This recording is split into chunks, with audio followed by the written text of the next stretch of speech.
मुरझुला जलाए ना, ये टूरिहा हंस के संगी मुरझुला जलाए ना।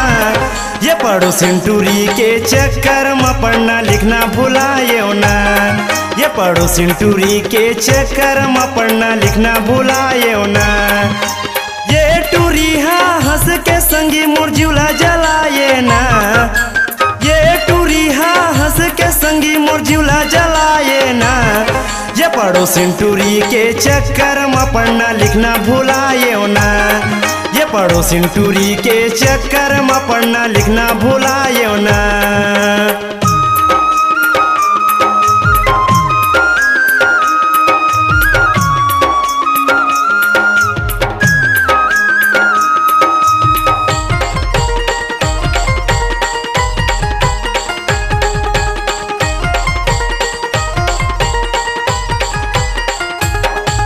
ये ला देखत कई साल पहा गे रे आँखी मुंदा गे मोर जुड़ा गे। छतले गोरी हमें न चलाए रे, परम पियारी मोर जुला जलाए रे। हाँ ये ला देखत कई साल पहा गे रे आँखी मुंदा गे मोर जुड़ा गे। छतले गोरी हमें न चलाए रे, परम पियारी मोर जुला जलाए। ये टूरी हाया जले संगी मोर मायल जाने ना, ये टूरी हाया जले संगी मोर मायल जाने ना। ये पड़ोसिन टूरी के चक्कर में पढ़ना लिखना भुला गयो ना, ये पड़ोसिन टूरी के चक्कर में पढ़ना लिखना भुला गयो ना।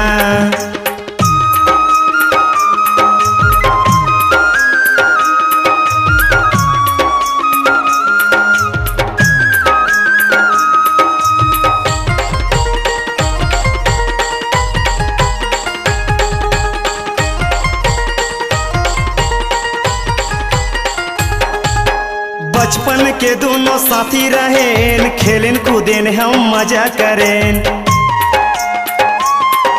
संगे मयावन संगे मजावन, माया के बोली दोनों हम गुठियावन। बचपन के दोनों साथी रहेन, खेलेन कूदेन हम मजा करें।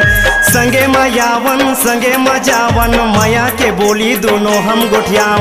अब का हो गे ये लारे संगी मोला भुला गे ना, अब का हो गे ये लारे संगी मोला भुला गे ना। ये पड़ोसिन टूरी के चक्कर में पढ़ना लिखना भुला गयो ना, ये पड़ोसिन टूरी के चक्कर में पढ़ना लिखना भुलायो ना। ये टूरी हाँ हंस के संगी मुरझुला जलाए ना, ये टूरी हाँ हंस के संगी मुरझुला जलाए ना। ये पड़ोसिन टूरी के चक्कर में पढ़ना लिखना भुलायो ना, ये पड़ोसिन टूरी के चक्कर में पढ़ना लिखना भुलायो ना। ये पड़ोसिन टूरी के चक्कर में पढ़ना लिखना भुलायो ना, ये पड़ोसिन टूरी के चक्कर में पढ़ना लिखना भुलायो ना।